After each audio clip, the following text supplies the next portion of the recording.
Hi, and welcome to a Small Medium at Large podcast. I'm your host, Gail Hyson, bringing you intimate interviews beyond normal boundaries. I want to thank all of you listeners for liking, subscribing, sharing, watching us on the YouTube channel, and listening to us on all the different podcast media sites like Apple, Google, and other places. I want to thank my children, Nancy and Richard, for producing and posting my show for me. And I want to thank all of you listeners who've been with me since the beginning. This is our 78th show. So very proud to have come this far and had so many interesting guests, almost probably 70 different guests, because we've had a few repeats. So let me tell you about our special guest we have here today. Chris Elcock is coming to us today from Lyon, France. He is an award-winning historian of LSD and psychedelics. He is the author of Psychedelic New York, A History of LSD in the City. He is also the co-editor of Expanding Mindscapes, A Global History of Psychedelics. He has published several articles on Timothy Leary and the psychedelic movement, and a brief history of George Peters and the LSD Rescue Service, which has caught the attention of two former members of the organization. We will discuss some of that at the end of our show as well. He lives in Lyon, France, and we're very happy to have him here today. I want to give a shout out to our dear friend Stanley Krippner, who's approaching his 92nd birthday in October, and he has continued to suggest so many incredible, fascinating guests, and Chris is another one of those guests. So I want to say thank you, Stanley, for all that you do for all the people around you and for being a part of so much of history. So today, let's welcome Chris here. Hi, Chris. Hi, Gail. It's Welcome. great to be here. Yeah, well, thanks for having me on the show and for the very nice introduction. And I would also extend my best wishes to Stan, who I had the pleasure of meeting and interviewing 11 years ago now, I guess, with the Grateful Dead. Well, the Grateful Dead scholars who were hosting a session on the Grateful Dead over in Albuquerque. So it's going back a few years now, but I do have the pleasure of being acquainted with Stan. I know Stan is, for a birthday gift, his assistant, Gene, is taking him to the Grateful Dead show at the Sphere in Oh, Las Vegas. nice. It's August 2nd. I happen to be going August 1st, which is Jerry Garcia's birthday. And I can't believe I said, Stanley, we're going to be ships in the night, just passing through on the in the hotel hallway or something. But I'll be leaving the Dead show. He'll be arriving to the next Dead show. So it feels like that era is still living on. Yeah. So I want to ask you, I have so many questions, and I may jump around a little, but I'll do my best to try and keep in order. But when and why did you decide to write the book Psychedelic New York? Yeah. So the book was it was based on my dissertation, my PhD dissertation, which I defended in 2015. And then the book took a lot of rewriting. In fact, it has hardly any similarity with the dissertation. So it went through several stages. It was pretty long, I would say. It went through the hands of several potential publishers, but it ended up finding a home with McGill-Queen's University Press. And so there were several motivations, I guess. One was that if you're doing any project on New York City, well, presumably you'll get to spend some time in New York. So I thought, that's going to be pretty cool. So, which I did over the course of several months.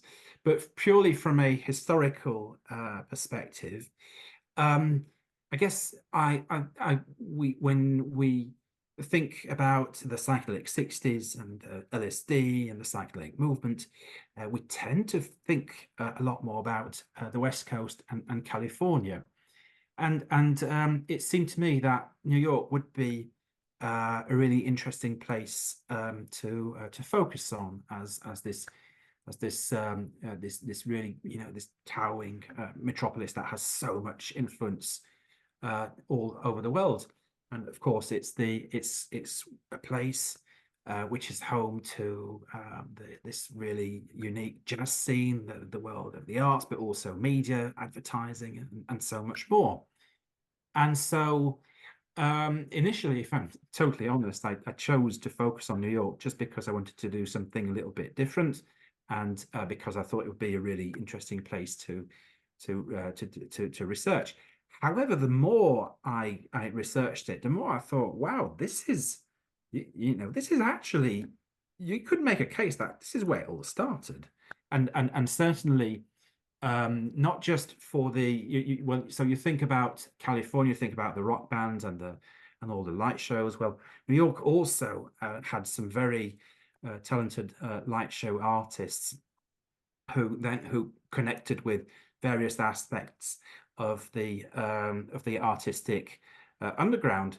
But I think if there's one aspect of the story of Psychedelic New York, which really illustrates the longevity of this of LSD and psychedelics, it would be the scientific research, which starts as early as 1950 and goes on well into the 1970s with LSD, so that you're talking almost 30 years of research into initially mescaline and later a little bit of psilocybin and LSD. And then, of course, in the after when during the period where you'd think that there was nothing happening, there's Howard Lotsof and his whole movement to turn ibogaine into medicine to help fight addiction. So it really is that purely from the perspective of scientific research and medical research, this really exceptional longevity, I think, is a really good illustration of why I believe we should be paying more attention to New York as this major site for psychedelics and psychedelia. And then even when you look at New York again from the perspective of scientific research relative to other parts of the country, well, the main supplier of LSD, Sandoz, was actually located in New York and later moved to New Jersey, just across the Hudson. So that would be. I found that fascinating because I was born in Manhattan, and I was raised in New York City, and it's where I did all my psychedelic drugs until I came to California, and I was so surprised. I had no idea that they were doing studies and research in the 50s.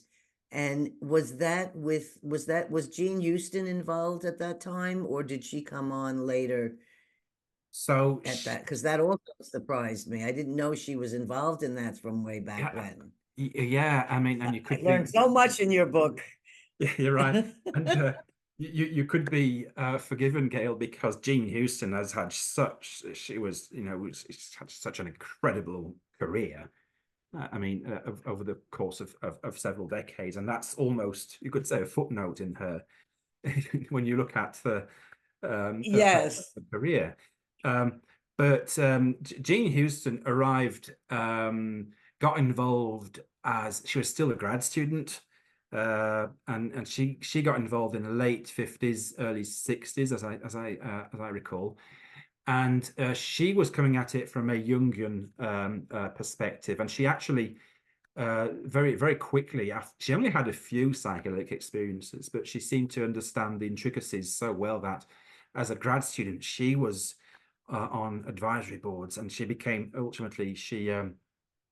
part of what was probably the first ever independent research foundation studying LSD and psychedelics and helping and just helping people with their mental health. And so she met Aldous Huxley, she met Fritz Perls, and still as a very young woman. So yes, she was certainly part of this early research scene. Yeah. I know her in, like, say, the work she's done in the last, say, 15 years with Hmm. spirituality and this sort of thing. So I just was sort of, I haven't looked into her past or her history, so I was so shocked to know that she had been part of this and a very important part.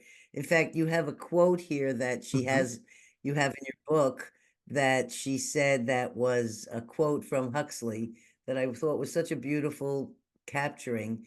And it says, flowers can be the bridge between here and the beyond, for they exist in both realms. And I want to say that I believe that to be true. Mm.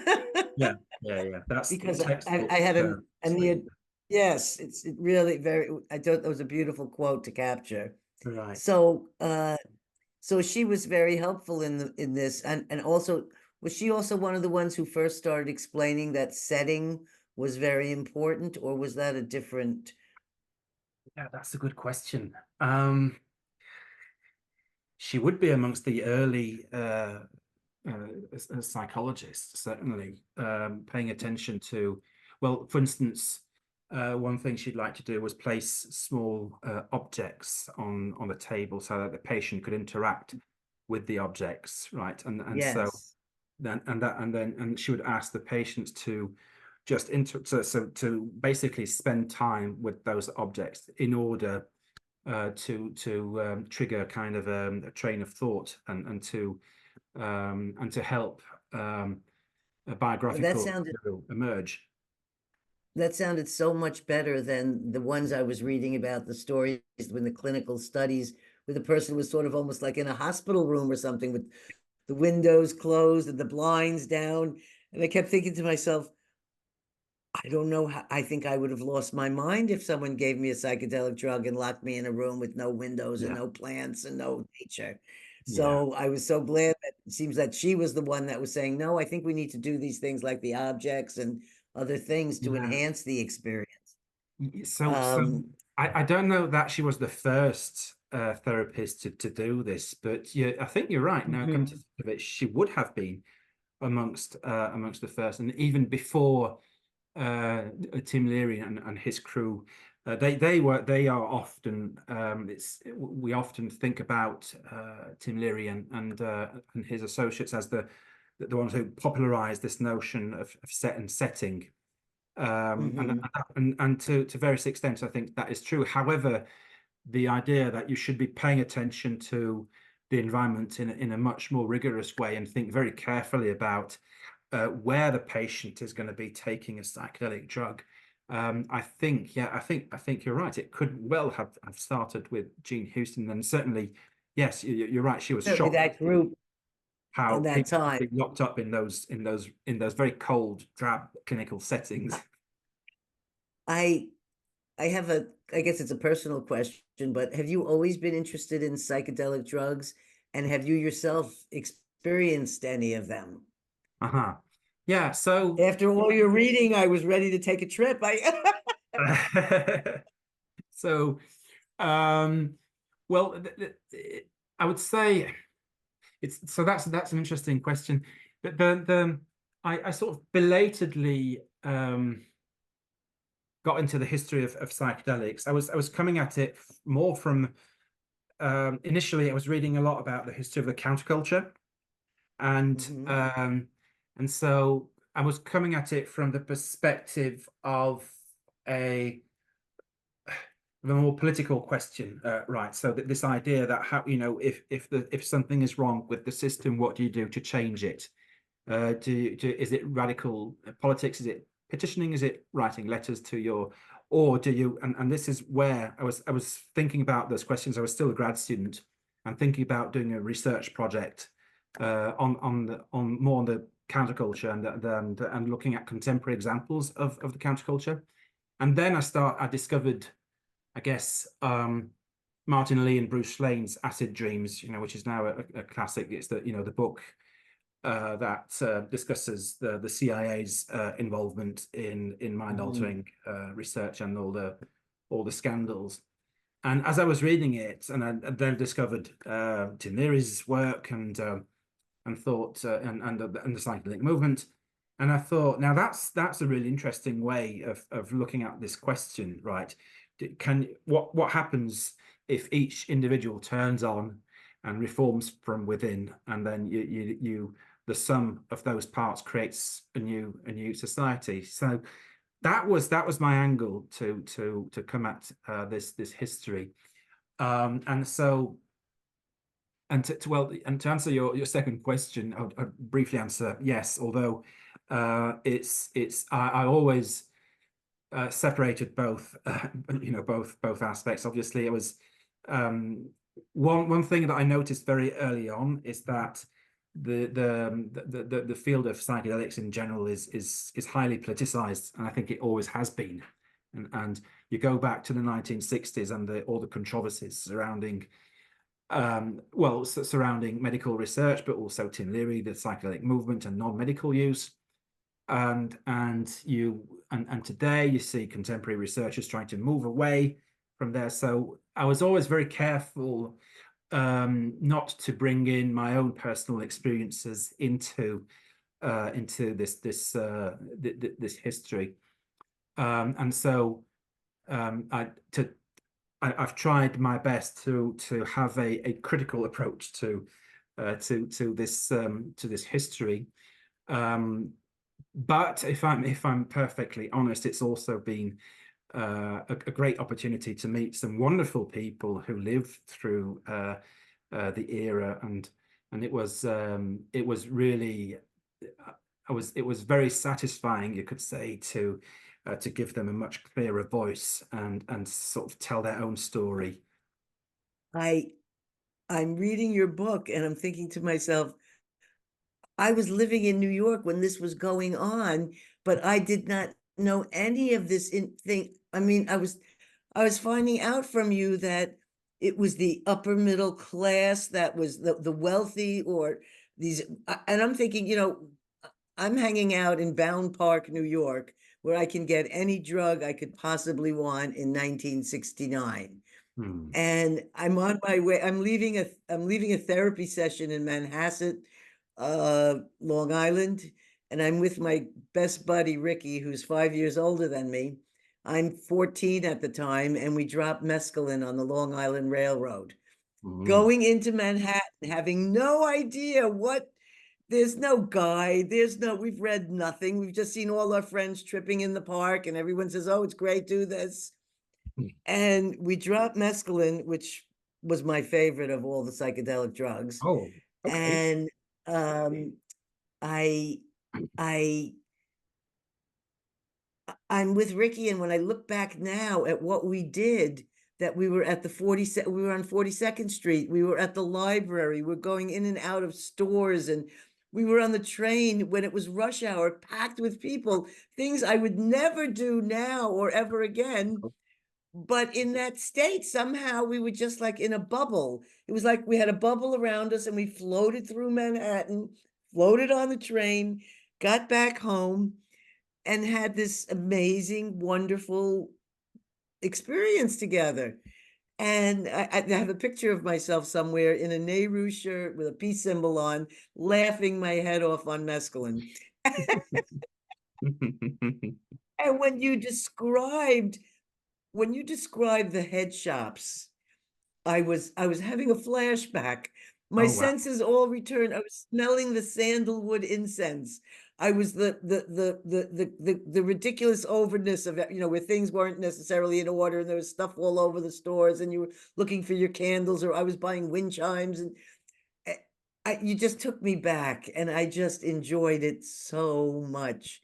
That's I fun. also was really thinking at those years that just us was doing this. I had no idea. When I'm reading in your book, stockbrokers, real estate agents, that's like the slime of the slime. And you're telling me that they're taking acid. I couldn't, I was shocked. And I'll let you discuss this because I want to talk about some of the cast of characters in the book. Uh-huh. But my experience with when the men walked on the moon, 1969, Ricky and I were tripping on mescaline. We Right. did mescaline and psilocybin. We never did acid until we got to California.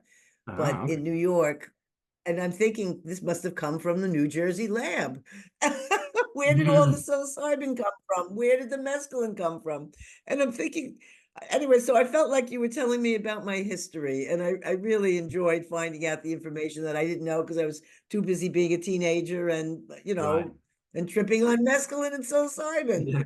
Yeah. So I was wondering if you could Mhm. give uh uh I have a couple characters I wanted to ask you about. Yeah. Gene Houston was one of them.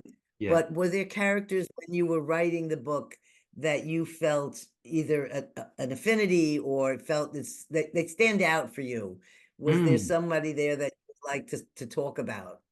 Yeah. Well, Because so you got to interview all these great people.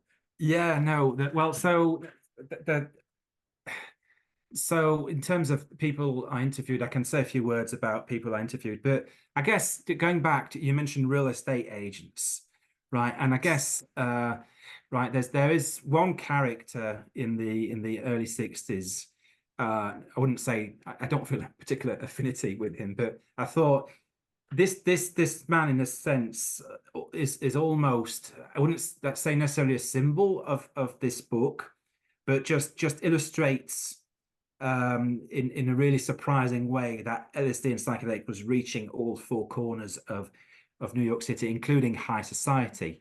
And this was a real estate agent by the name of Bernard Friedman, right, who was working for this big real estate agency, was really unhappy with this with his job. He also liked to write, but he was sort of hesitant about going full time into writing.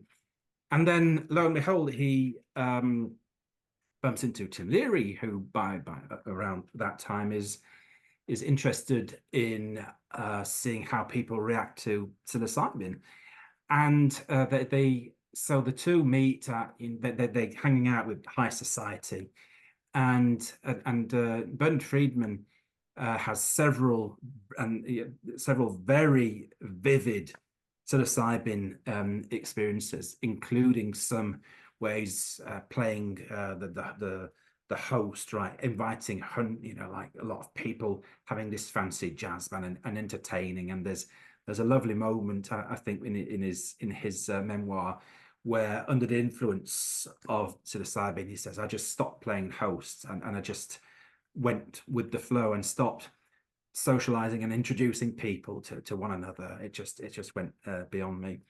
And so it's a really fascinating window into the transformative power of those substances. And eventually he ended up resigning from this agency and going full time into writing, and then he authored I think almost a dozen books. So that, I think, Wow. that is a really interesting character.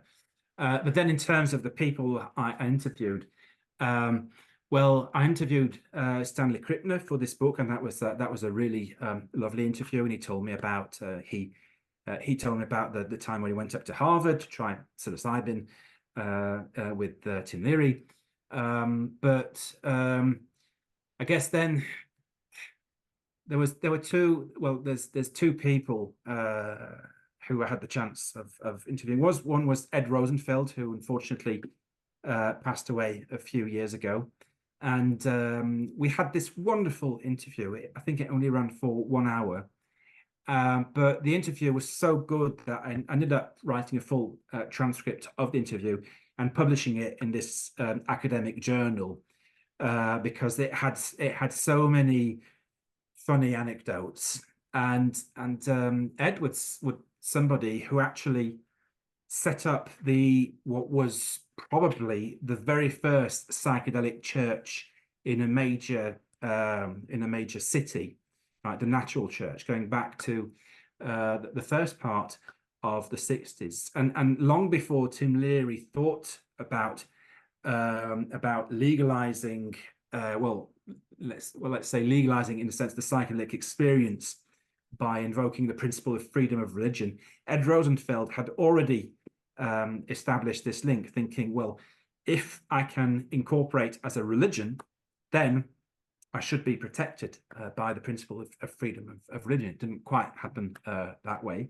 but nevertheless was a short-lived church which introduced a lot of people to peyote. So he was buying back then. You could just order whole shoeboxes full of peyote by mail order, by placing mail orders in Texas. And so Wow. that was yeah, that was fantastic.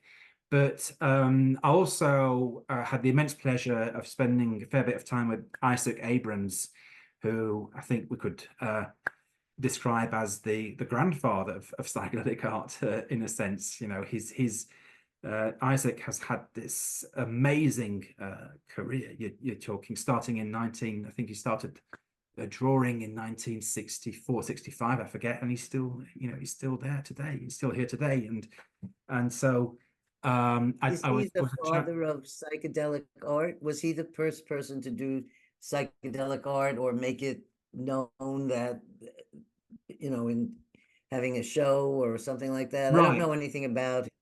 right. So Isaac and his wife and his then wife Rachel organized the first ever psychedelic art exhibition in 1965, June 65, in Manhattan. And so that was, in a sense, it would I understand this event as the birth of psychedelic art, though you could debate as to whether there existed similar forms of psychedelic art, particularly the visionary art or surreal art, which and there's some pretty obvious overlaps. However, the poster sort of proudly proclaimed psychedelic art is coming, and that was probably the first time that anybody was reading psychedelic art. And so to me, that was really the birth of a psychedelic art movement. But if anything, the exhibition was important to sort of formally launch psychedelic art as a medium that was going to sort of blend in with the much broader New York art scene. But I think even more importantly, it was probably the first get together moment in New York City, and that's how Rachel and Isaac described this moment. Just people coming to their gallery to the point where the cops had to divert traffic in the street where the gallery was. It was absolutely jammed with people, and some of them were wearing they'd got face paint and top hats and men with long hair, and suddenly and that it seemed like that was in a way the start of the psychedelic 60s as we remember them. So and then Isaac got, he also met with Leary, and just listening to all his recollections, hanging out with the jazz with a lot of famous jazz musicians Yes. as well in the early 60s, who were also into heroin, and some of them marijuana as well. And so it just had, it was and by the way, he's also has a degree in history, so he has this incredible memory for details and all the stories. It was just wonderful interviewing him and spending time with him. I wanted to mention something I learned from your book Uh-huh. in regards to artists, and I wasn't sure if I confused this or not, but when I was in my teenage years, Peter Max was the big happening at the time, and that was the first, I think, my first exposure to psychedelic art. But I wasn't sure if I understood that he did or didn't actually experience any psychedelics, but he was firm on being able to make money. I wasn't sure where he fell into the place, Peter Max. But when I read that in your book that he made his fortune on I think you said over 2 point something million posters that were Right. used in mass transit. And when I read that, my flashback was really intense because Wow. I lived in Flushing in Queens, and I had just applied. So I was probably 14 and a half or something, or almost 15, I had just applied to the High School of Performing Arts because I had wanted to go into acting. And when I got back on the number 7 line, which is the train that goes that you get back to Flushing, there was a Peter Max poster in these, right above the seats, and it was a Hmm. square one, and it was one he did of the side view of a head. And so you just see like the layers, almost like an auras or whatever, going around the head. And it was such, and then that was considered such unusual art.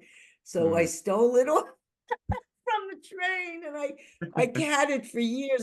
After you read this, I kept thinking, is it in the closet somewhere, rolled up with some old posters? It made it to California. It hung in all my little hippie rooms wherever I was renting from somebody.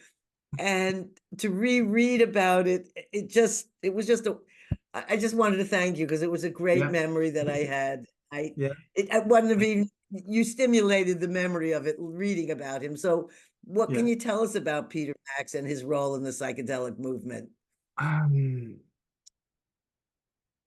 well, the way I present him in the book, it corresponds to a moment in time which to me um, marks the beginning of a certain form of commodification of psychedelic culture. So we have this, I guess, this assumption that towards the end of the 60s, there's a multitude, there are several factors that converge and sort of bring the end to the psychedelic 60s. I don't think that was the case, and certainly Isaac, says, and I quote him in the book. He said that the 60s happened in the 70s, and I think that is true to to.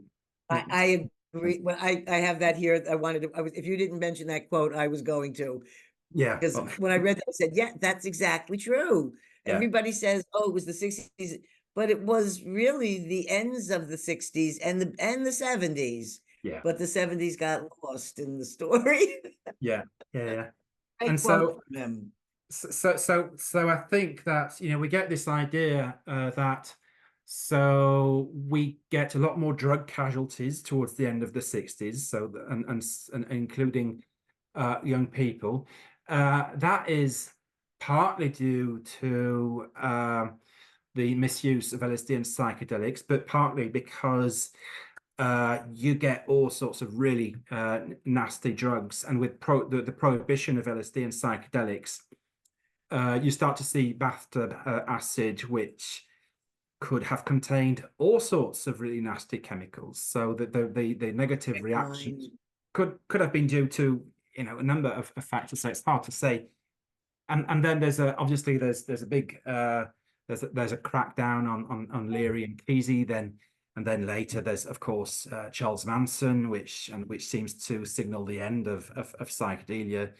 But towards the end of the 60s, what in New York, you do get you do get speed freaks and heroin addicts, which seem to obscure the psychedelic scene. But there are two areas where it was doing just fine. You mentioned high society. I mean, so you get people like Peggy Hitchcock and all the New York aristocracy having these fancy psychedelic parties in their secluded areas, while kids in the East Village are ingesting all sorts of really nasty things. The other area where it was doing great was surprisingly on Madison Avenue, with the advertising people recycling some of the cultural codes of psychedelia, and including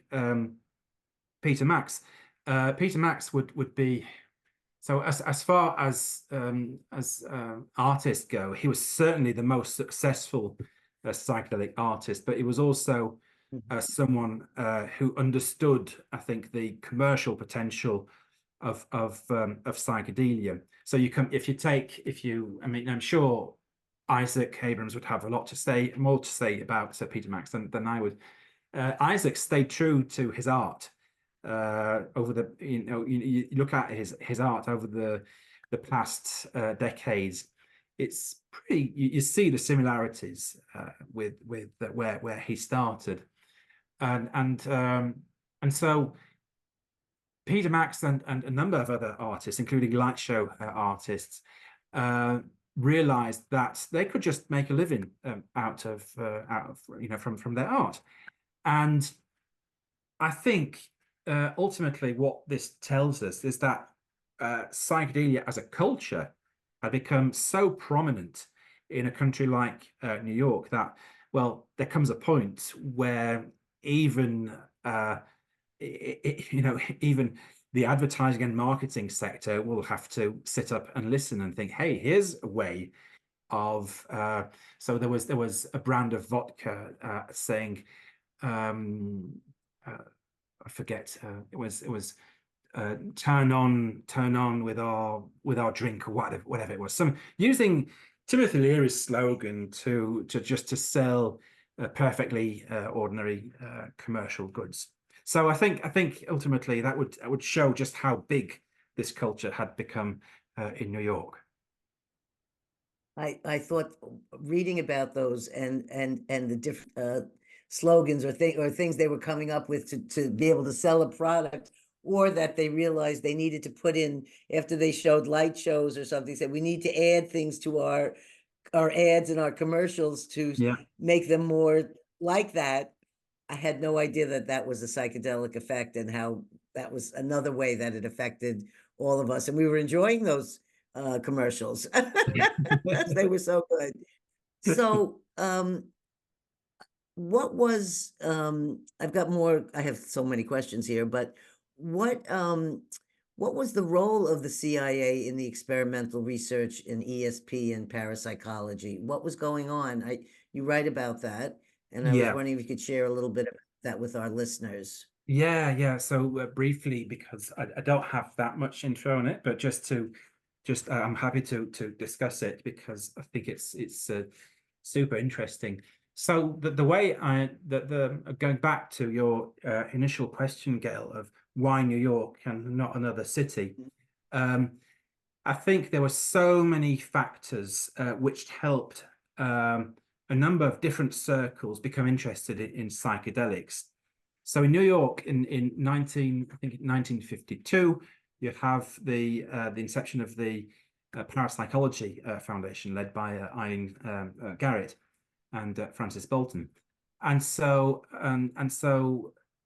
they so by then there's already research into LSD and mescaline, which is you're right in pointing this out, which was funded by the CIA. However, towards the end of the 1950s, people like Humphrey Osmond and Aldous Huxley. So Humphrey Osmond is the person famous for coining the word psychedelic in 1957, as he was writing to, he was corresponding with Aldous Huxley, and they connected with the parapsychology circles, and the Parapsychology Foundation actually funded some of Osmond's research to study the phenomenon, telepathy between twins, but they also funded psychedelic research. They funded some of Timothy Leary's research into the spiritual potential of the psychedelic experience, which would have been some of the first studies to look at the connection between psychedelics and spirituality. And so, as far to talk a little bit about the CIA. So LSD arrives to the States in 1950, and research into LSD simultaneously starts in New York and Boston, and that research is funded by the CIA. They've heard about this mind-altering chemical that could become useful to interrogate political prisoners and Soviet agents and what have you, or even to incapacitate a whole area. And well, unfortunately, there are two tragic cases involving the use of LSD by the CIA in New York. The most famous is it's not coming back. It was a Frank Olson, who was Frank Olson or Charles Olson? Frank Olson, I think. This psychiatrist who was working for the CIA and who was inadvertently dosed during a get together in rural Maryland, and so somebody spiked his drink, and this was some of the stuff that the CIA would do, and unfortunately Olson later lapsed into deep depression and ended up committing suicide. A less known case is that of a famous tennis player by the name of Howell Blower, who checked himself into a mental hospital, which in fact was a cover front for the CIA's experimental research. And he was treated for depression, and they were trying all these new experimental treatments. And in this case, in some cases they didn't even know what they were giving their patients. They were getting stuff to test on patients from higher above. And in this case, it was MDA, which is I guess closer to amphetamines. And after the fifth injection, he died of heart failure, and there was a whole cover up, which and then the whole thing, thanks to Allen Ginsberg, was all this resurfaced in the 1970s. So that is also the one of the darker sides of the story of psychedelic New York. Mhm. I wonder sometimes also if some of the people who, that they were experimented on, are those the people that you find living on the streets years later because they cannot function anymore, and they weren't given the help they should have probably been given because they didn't know what they were even giving them or what the effect of it was. That is that is the sadder part. Let's move on to another little question about this, about how Buddhism and Buddhism, Hinduism, spirituality, psychedelics came together. And was this because rock musicians were having these spiritual experience in India? Did they start, was there, because there was kind of there was a point of sort of like where the psychedelic was just like you were listening to rock music, la la la, but then it sort of went into another area where it was like spiritual, and people were starting to think about searching inward and guiding, and I'm wondering, was it because of the famous people that, went over, because of Ram Dass, or which I've spent retreats with Ram Dass doing spiritual care of the living and dying, and I had some very interesting connections with him. And so what was going on with that, where that wasn't, that wasn't really in the beginning. I know the friends that I was doing it, they were looking for black lights and glowing things and this kind of stuff. But then there seemed to be a search for spirituality. Can you talk a little bit about that? Sure. Yeah. So yeah, I think you're right in pointing out that you do get a much more visible search for let's say Eastern spirituality towards the end of the 1960s. And that is partly due to changes at federal level on immigration. So increasing, I guess, quotas of people migrating from certain parts, from Asia and Africa. So you do get a lot more people from South Asia coming to the US, and amongst them were a number of teachers and gurus who started preaching in some cases in Tompkins Square Park, for instance. And so I guess where this became it was highly visible. So it was also covered in the media, but it's true that a number of former acid heads or people who had been taking LSD for a while, including young people, some of them longed for something that would help them channel the insights of the psychedelic experience, because it seemed to open so many doors. And the question was then, and then what? And I think particularly when you are young, these questions, all these doors staying wide open, can be really daunting.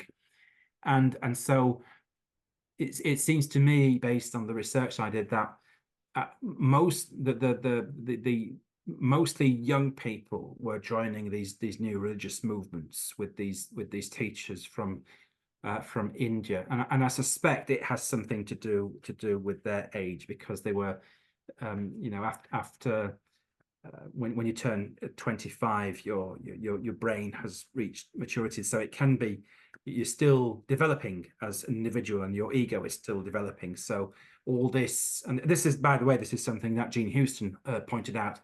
Whereas, and so some of them have had difficult trips, you could say, in some cases downright bad trips, and they're looking for something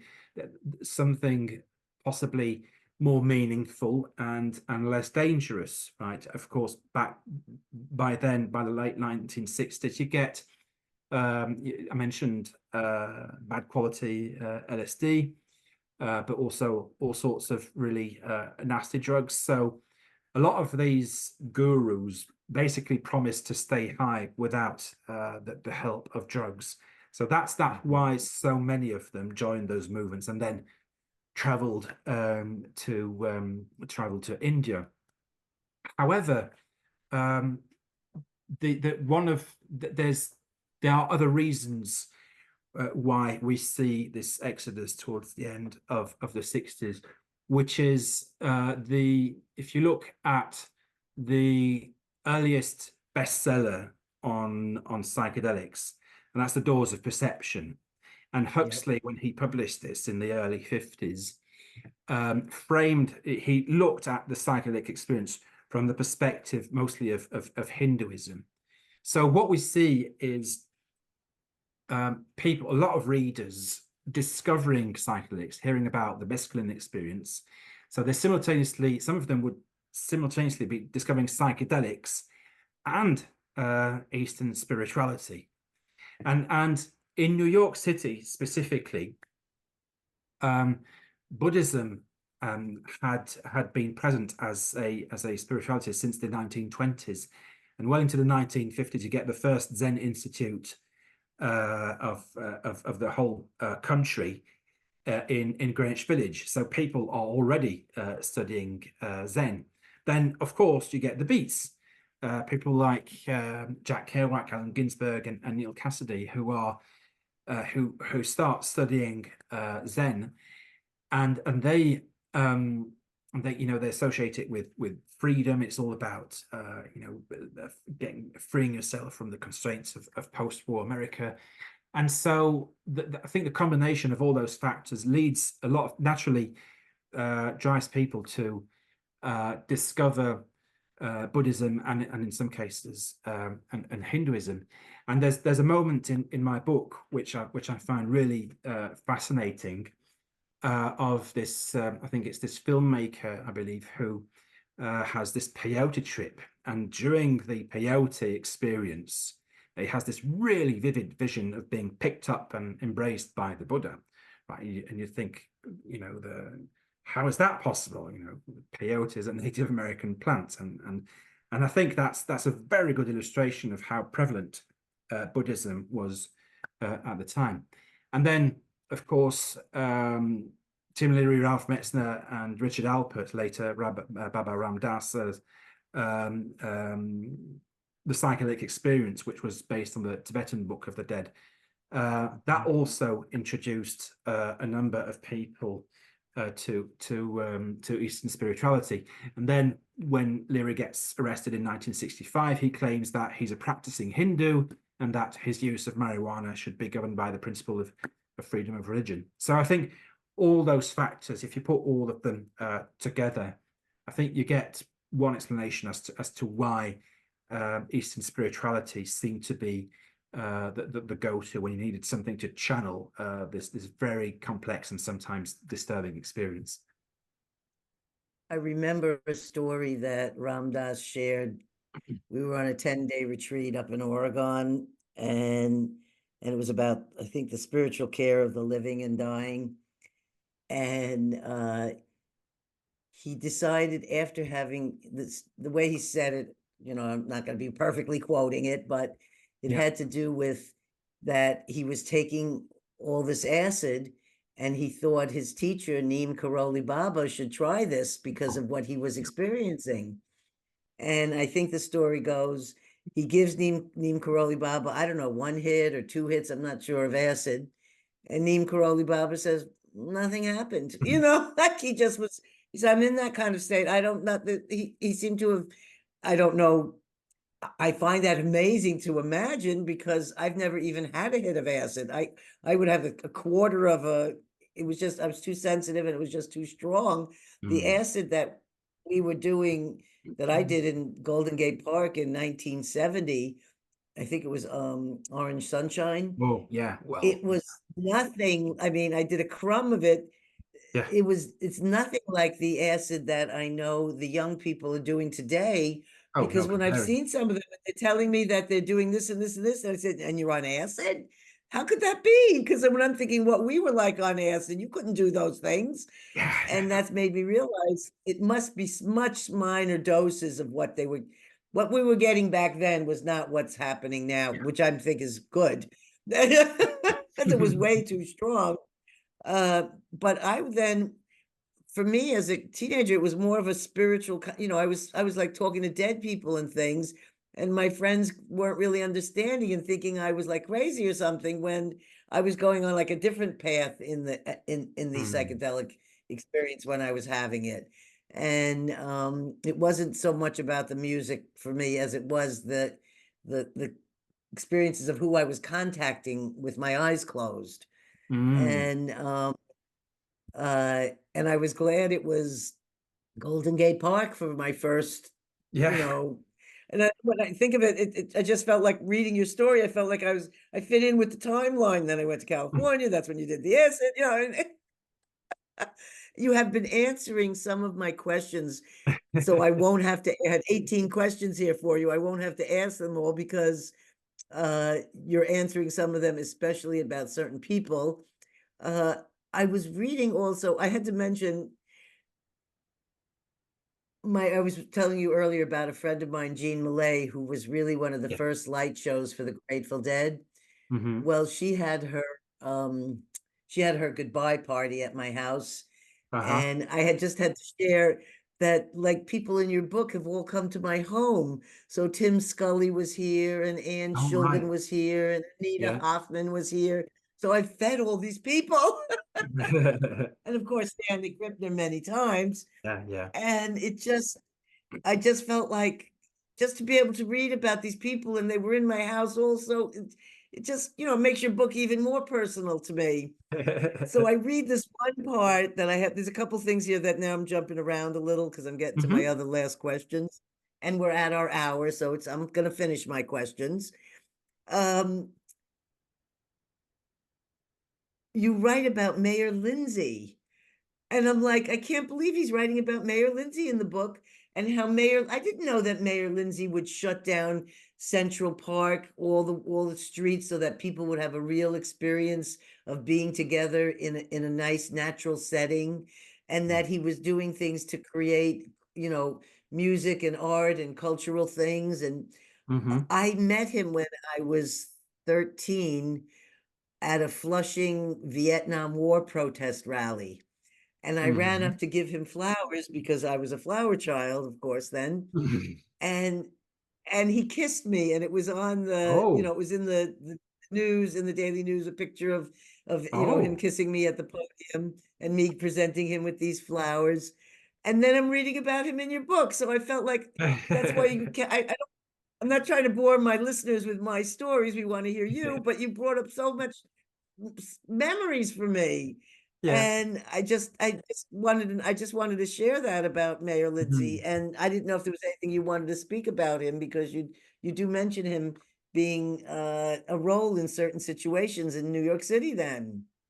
Yeah. Well, in yes. So So the bit about Central Park is closing down the streets to cars on certain days, just to be able, yeah, just to get more people in and allow people to bike through the park. And the idea was also to be able to desegregate some parts of the park. Yes. But the reason I focus on Central Park and here credit where it's due, that part of my research is really based on the work of another historian, Jesse Jarnow, who wrote a book called Heads, a biography of psychedelic America.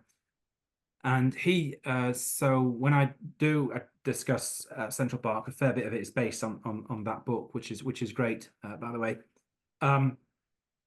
But you get this Central Park in the 70s is where you almost get this reboot of this psychedelic culture, because around 1970 it seems like all hell is breaking loose. 1970 marks the peak of heroin abuse in New York, which is the major heroin hub of the I saw it. right, yeah. I So saw that happening. well, you can probably say a few words about it. Yes, well, actually, I lost my virginity to a junkie because Okay. in my mind, I was going to save him somehow from doing heroin because Mhm. it already had been 3 years that I'd been going to this park near my house where all the young kids came, and that's where you could buy any drug you ever wanted. And that's where, people would have bad trips and good trips, and everyone would be there to help each other. So there was sort of a community of kids. And all of a sudden, everyone started doing heroin. And it blew my fucking mind. I was a pot smoker. I would do mescaline, but I would never do speed or downers or any of these. I tried them all once, just once, because everybody was doing it. Tried it once and said, "This is not for me. Why would you do this?" Mhm. And then I watched, I mean, I lost friends during that time Yeah. from, heroin overdose, and I lost friends who died, some years later, but because they could never get rid of their addiction. And Mm. it was just like it was such a sad time. And I ended up leaving New York then somewhere after that, between somewhere mid 1970s. By 71 I was in San Francisco. Right. And and I, and one of the I had to leave my high school where I was going to school. There was there was integration, and there was a lot of violence when they were integrating into the schools. And I was one of those like innocent flower child that was always getting picked on because I didn't wear a bra, and I was, so and I wasn't like in a gang, or I wasn't, I was just, well, this is me. And I had to leave because I was in fear of my life when I went to school every day. These girls used to tell me I was going to get attacked and raped, and then there was so much negativity and Mm. I think also all the speed, and they were doing Seconal, and they were doing a lot of speed and heroin, and it wasn't the and we lost a lot of good friends that were really could have had Yeah. lovely lives had that not become part of their life. So I Yeah. just, when I was reading that in your book, I was saying, this is very real what he is writing. I saw that change happen, and I saw it in the friends that they Mhm. weren't heroin addicts when I first met them. They were smoking pot and doing psychedelics and whatever. And then that came in, and it was a downfall, and it took a lot of people from us. Yeah. So that's a Yeah. sad part. So I'll move Yeah. on from this. Uh I I'm just going to check through our questions. Mhm. My last question is going to be about George Peters, so I don't want you to think I've forgotten. It's on my list. Stockbrokers, we talked about them. Uh, wow, we really got through a lot of questions. There was one when we were discussing about spirituality where you talked about the roots of the Hare Krishnas in New York Mhm. and how they started, and I loved reading that because they drove me crazy. Yeah. Well, it seemed that they And I drove had crazy a lot of residents in around Tompkins Square Park as well, like with all the chanting. Yeah, but they did that. I do have a friend that was a couple that he was going down not a very good path, and he joined the Hare Krishna group and stopped doing, the bad drugs, whatever he was doing. So yeah, it did do a good thing for him. He yeah. didn't stick with it, but for a while, I think that was probably helpful. Hmm. Uh, okay, so I have one more big one, and I won't even go into the banana peels, but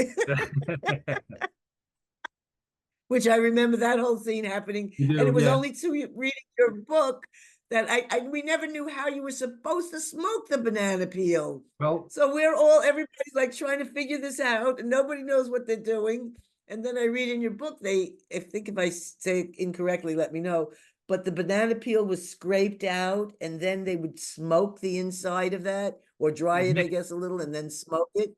you'd mix it with tobacco, basically, roll it Oh, in with tobacco and smoke it and hope to get high, but it never well, quite I was happened. there when that was Yeah. there when that came, and everybody in the park was going to try banana, smoking the banana. Yeah. And there was, anyways, I just thought it was such a funny thing to read about in your book. Hmm. So I'll go on to my last biggest question, and then we're going to talk about the next book. So Uh-huh. my last biggest question has to do with movies, psychedelic. What was the effect of psychedelics on we know what the effect was in music because we heard it in Hmm. art, but were there specific movies that were either made on acid or acid was used in a rehearsal I read about in one movie, or it was like a small thing that was being done in the village, I think. But there were big movies like Alice B. Toklas. What were there? What do you know? Like which films where they were affected by the fact that they had done psychedelics, or psychedelics was truly a part of the movie? Hmm. That's a very good question, and that I must confess is a little bit of a blind spot, I think, in this book. So you do get, I guess, where it all starts is where. So if you go back to the early 60s, and here I think Isaac Abrams would have a lot to say about this. You do see, so you've got this tradition of avant-garde arts and experimental films. So stuff like the film of Jack Smith, for example. There's a moment where Isaac and Rachel Abrams first tried psilocybin in '62, I think, and they went to see some Jack Smith movies. So an experimental filmmaker who Isaac ended up meeting, I think. And so you get all sorts of experimental visual arts, performance art, and what have you. The stuff you typically see in New York. Um, so I think that's certainly when you look at experimental cinema, you would have seen some level of influence from LSD and psychedelics. But then towards the end of the 1960s, you get there's the invention of the portable camera, which offers a number of new possibilities for filmmakers. And so some artists start implementing doing feedback effects with their cameras to create a psychedelic effect. But that to me is still, that would still be part of the experimental film world. So to answer your question, I mean, then, well, of course, there's the Beatles' Yellow Submarine, which would be the obvious answer. And then, well, 2001, I guess, would be another one. An interesting one though is Fantasia. Not necessarily, it wasn't done on acid, of course, but when it came Stanley's out, favorite film. what's that? That's Stanley Krippner's favorite film. Right. Okay. Yeah. Well, when Fantasia came out, it was a flop. I mean, it was completely unsuccessful. However, it was some cinemas in New York started, and not necessarily in New York, all across the country. I think towards the end of the 60s, I think they remastered the film, I guess, and they started showing it in a number of cinemas, and then and that became a cult classic because a lot of potheads would get high and then go and watch that under influence and absolutely love it. But in terms of the more specific and direct influence of LSD and psychedelia on cinema, I'm afraid I'm not too sure, to be honest. Yeah. Well, you wrote about one situation that I thought was fantastic. I think it might have been a small production in the village. I'm Mm-hmm. not my I can't recall things either after I've read the whole book. Um, but you said that this group took LSD and left a camera on, filming themselves on the LSD. And then they watched this Oh, yeah. so that they could perform it, but not be on LSD when they were actually doing the performance, but that they could replicate what they looked like by filming what they were looking like when they were actually tripping. Mm-hmm. I thought that was very, very interesting on a way to be able to portray, because I know in cinema some of the times they didn't portray what a trip was really like, but they've gotten No. much better at it now. Yeah. No, certainly. Yeah, yeah. I mean, you think I'm thinking. I mean, it's been a few years now, but I remember seeing Roger Corman's The Trip. But that I think was Oh, basically that was I think basically basic propaganda against LSD, I think, as I seem to remember. But yeah, it's been a while. well, I have two last questions and then I'm ending. But Hmm. before I do, I have one thing I just wanted to share about Timothy Leary. Uh-huh. Uh, I met Timothy Leary in Los Angeles at a video shoot, and returning back to his home, he was a very generous and very thoughtful host. He was making us little appetizers, and we were sitting on his couch, and he was showing us pictures he had just seen in a magazine of the actual cell that he had been in prison. And Mm. he was sharing with us how prison had been the best thing that had ever happened to him, because he was there and then able to focus and write and do the things that he wanted to work on in his life. Hmm. And so he spoke about it in a very positive way, that it was that he'd gotten a lot out of it. But he said one day he was looking around and he said, I could get any drug I wanted in prison. He said, but I couldn't get alcohol. And he said, so it was a minimum security kind of place, I guess. So at night, he was making alcohol from fruit or something, I'm not sure what. And when he finished finally making the alcohol, he gave it to the other inmates. And after he did, there was violence and all these other things that broke out. And he said, oh, I realize, this is his quote, alcohol was a Republican drug, he said. And he was so sweet. And I'm reading in your book, and I have to acknowledge that as we were chatting, he was stroking my thighs, but it didn't bother me because I was just thrilled to be with him, and he was such a charming guy.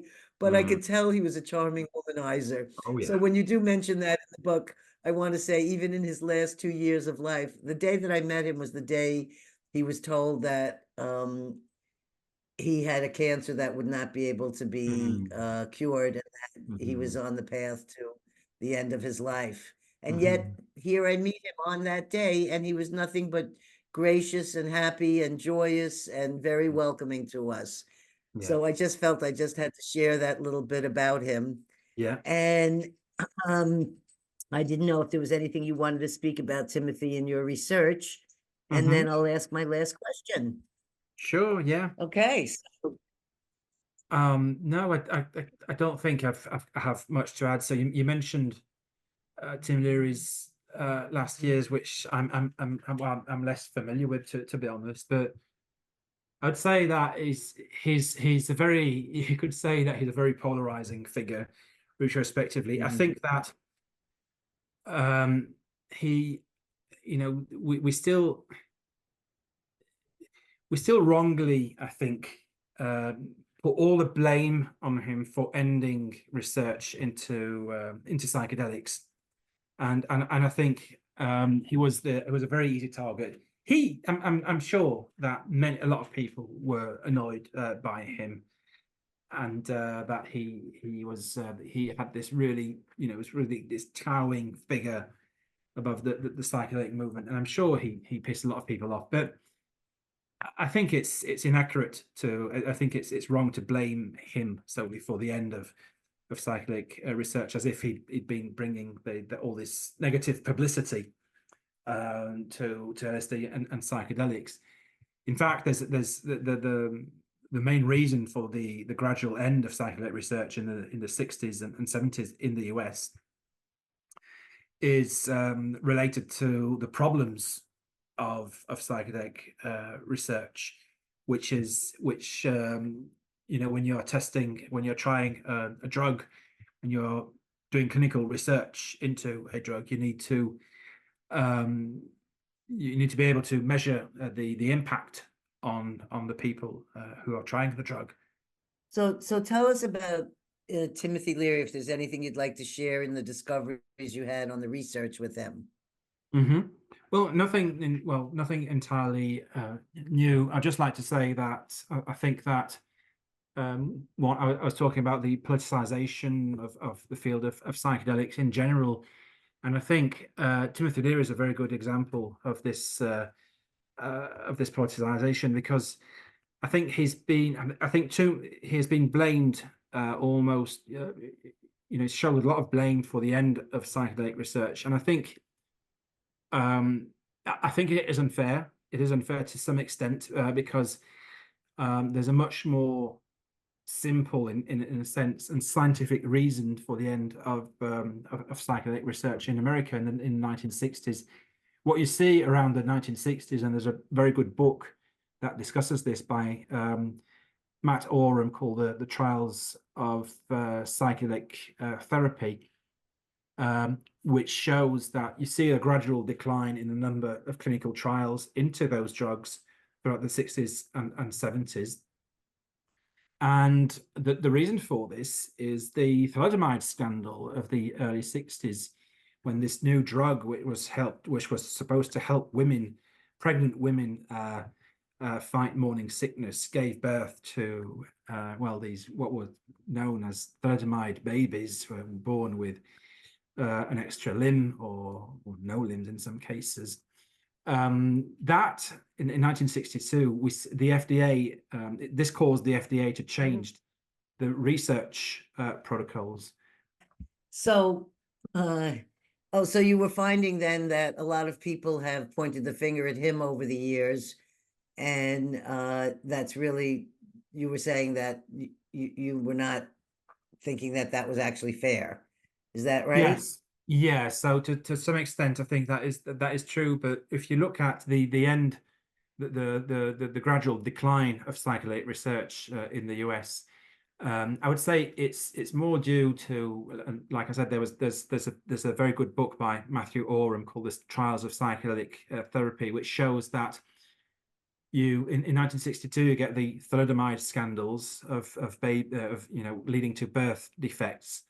Thalidomide was initially to help pregnant women fight morning sickness, but what happened was this caused the FDA to introduce rigorous measurement standards. So when you would try to test a drug, you need to be able to replicate the experiment in order to prove its safety and efficacy. So you need to be able to reproduce the exact same experience. The problem is, how do you do that when the way that you gauge the efficacy of a drug like LSD is based on subjective experiences? So this was incredibly frustrating for the researchers, who gradually moved on to other areas of research, and that's the main reason why LSD research stopped in America. Actually, a few years before Timothy Leary became this notorious figure and this acid guru, as the media like to portray him. But going back to your anecdote, I think we should also, when we think about Leary, we should also do well to remember that he did have this very strong appetite for extramarital affairs, being responsible for the suicide of his first wife. Yeah. How much psychic damage can that cause to a person? And you start adding booze to the equation, and you end up with a very flawed character, to say the least. So that's Yes. that kind of my take on him. Nevertheless, a fascinating figure, one of tremendous historical significance, and somebody who did a lot to popularize those drugs. And so to end by mentioning what I've done in my book, I think that one area which I find particularly interesting when discussing Timothy Leary and the psychedelic movement is all the psychedelic celebrations which he did, which were pretty sophisticated and purely from an artistic perspective, a huge success, both measured by the number of attendees and what the critics had to say. They said it was a damn good show. So, if anything, that's where I think we can be a lot more charitable to him. So that's basically what I have to say about him. So, my last question, and before I ask it, is, do you also know about MAPS? Yeah. Okay, so I was just thinking we should just mention something about the fact that research is happening again, that things have resurged, and there's research in psychedelics that has come fully out of the closet, spurring a kind of revival. My husband and I attended a MAPS event with Sasha and Ann Shulgin, the couple that first experimented with MDMA, known as ecstasy. And this is called Multidisciplinary Association for Psychedelic Studies. So I just want our audience to know they can look that up if they're trying to find out what's the 21st century information that's going on with therapy and psychedelics. So I'd like to wind up our show with, it's a multi-question here. Who is George Peter and what is the LSD Rescue Service? Because I believe you're going to be writing another book following this one, and it has something to do with this. And I thought in our last few minutes here, you could share anything about that. But then when this comes out, we'd love to have you on the show again to talk about the next book. Yeah, well, it's at this point, it still is kind of a long shot because we're still doing a lot of preliminary work. We're currently looking for an agent who would be willing to take this project to a major publisher. So all the stuff I've done so far has been academic work, and this time around, I'd like to to write a history book that would hopefully reach a much larger audience, and that would let's say avoid some of the constraints that you have with academic publishing. So we're still in the process of getting it started, you could say. So looking for an agent, looking for a publisher. We are also looking for potential investors in the project to support the writing, but also the research, because there's quite a lot of work to be done. And I say we because this is something I'm doing with two former members who stumbled upon the work, a short article that I published in an edited collection last year. And it tells. Sorry. Who are those two people? Mark Scott and Jay Freidheim, right? They were in my living room also. There you go. There you go. It's quite the place to be. So the story of the story as I told it briefly um, I have to confess, I thought, oh, this is going to stay in this edited collection from an academic book. And I was kind of, I really liked the story. I liked telling it, but I thought, who's going to read this? And lo and behold, two former members of this organization picked it up and contacted first the editor of this collection, and then we had this conversation, and they said, well, we really enjoyed your piece, but there is a much bigger story to it, and would you be interested in collaborating on getting this story, the bigger story out? So the story of, I'll try to keep this brief. The story of George Peters is absolutely fascinating. You could so George Peters was born in New York City to a father who was captain of a New York City police captain, and whose mother had ties with the British aristocracy. And so he was, by most accounts, extremely bright, extremely charismatic. And in the 1950s, he was serving in the Navy, and he was unwittingly dosed with CIA LSD as part of CIA's covert testing on unsuspecting American citizens.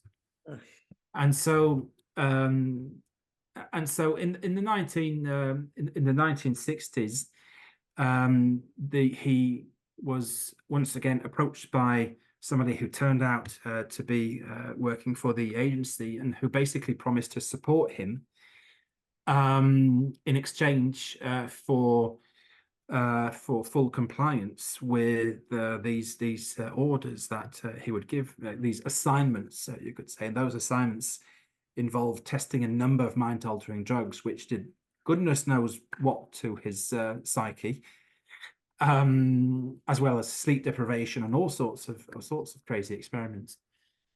And it seems that during some of those experiences, he had this, some kind of revelation or something like that. I think it describes some kind of white light that engulfed him. And it seems that he set about to change the world, so to change people by modifying their behavior through his charisma, it seems.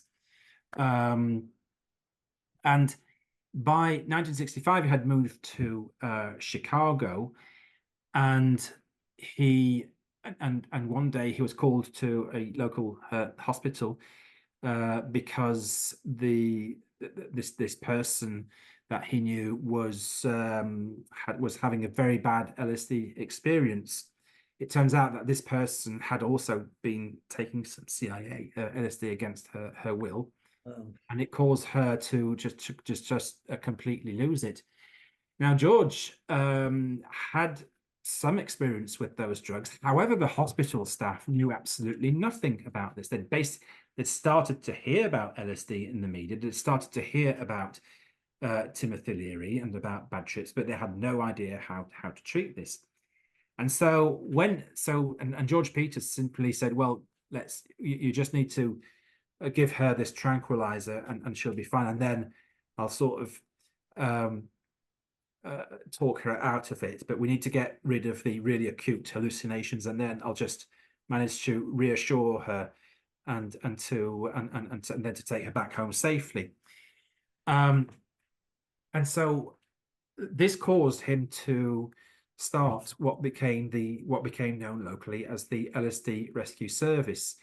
And what is really fascinating is that it's an early case of drug users or former drug users getting together, creating this voluntary association, using their own street knowledge to help other people. So they'd have this phone line that you could call if you were having a bad trip.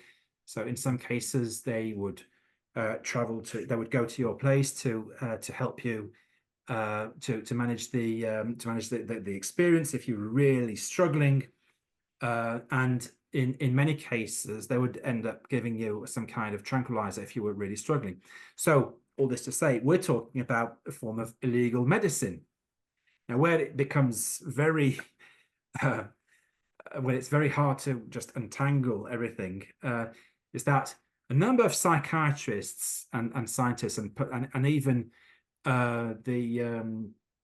and even the mayor of Chicago, it's not coming back. Who was the? It's not coming back. The mayor of Chicago was. It's not Mayor Daley. Yeah, the whole thing was brought to his attention, and all sorts of political and medical authorities were saying, you're doing great work, right? And yet this was this was technically illegal medicine. And so as I was writing this story, I was wondering how come they never got busted. And now that I've been in contact with Jay and Mark, well, the reason was that they were operating under the protection of a CIA agent. So the likeliest explanation is that the CIA was saying, this is a wonderful social experiment. Let's just wait and see how it plays out. And that's, I mean, to me, that does not sound that far-fetched, because the CIA was doing some pretty dumb things at the time with all these mind-altering drugs. They did some really terrible and stupid things that served no other purpose than just having fun with these mind-altering drugs. So it doesn't seem that far-fetched.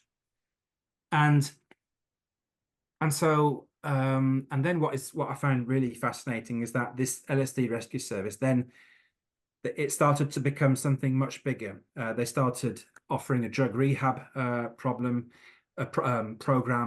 They set up what was probably the earliest form of what we call lonely lines, where you can just dial if you're feeling lonely, and just you have somebody to speak to. They were also helping draft dodgers cross the border into Canada and land into this safe haven.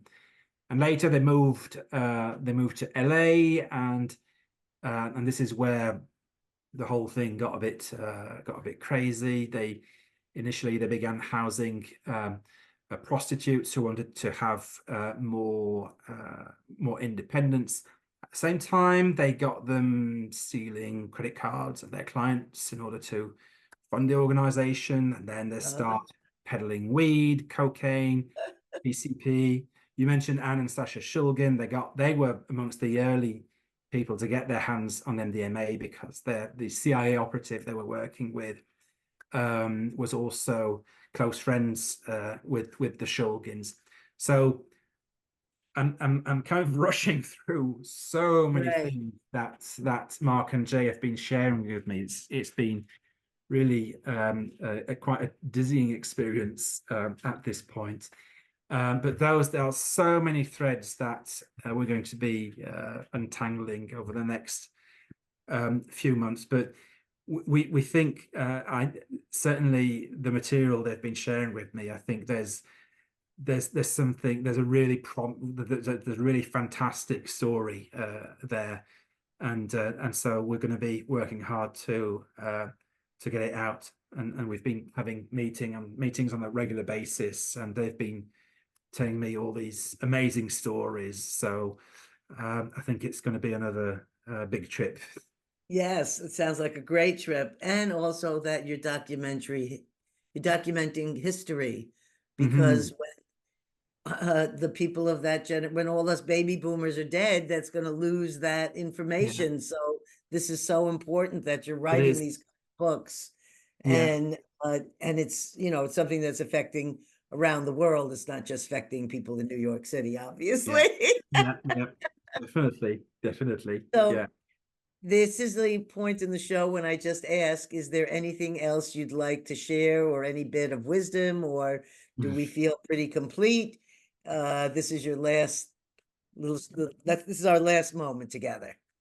Yeah, no, I think I think that's probably a good place to stop. I'd just like to say, if there's anybody interested in this new project, Anybody who'd like to, well, we're obviously looking for people who could help us get the story out, get a public, well, first get an agent, get a publisher. If we're also looking for potential investors, you know, that we basically need a bit of money to get this to get this going and to get the whole story out. So yeah, if there's anybody out there interested, and if you'd like to know more about this, just feel free to reach out, and we would be glad to get more people on board with this really exciting project. Wonderful. I want to just, I've had your book behind here, but I just want to show it up here up front so people can see the cover close, even though this will also be in the beginning of the show. I want to thank you so much for being here with us, and thank you for the joy of reading your book, because it really took me on a wonderful journey into my teenage years and memories that I had forgotten about. So, and they were really happy memories. So I want to thank you so much for that. And I Well, want to thank all you listeners for coming on and supporting us and commenting. We'd love to hear from you. So have a very, very wonderful, wonderful week ahead. And listeners, remember, share all your stories, because stories can heal. And it's really wonderful for us to know what's going on in everybody's lives. So thank you. Thank you for being here. Have a wonderful week. And we'll see you again. Have a great, great day. Bye. bye-bye.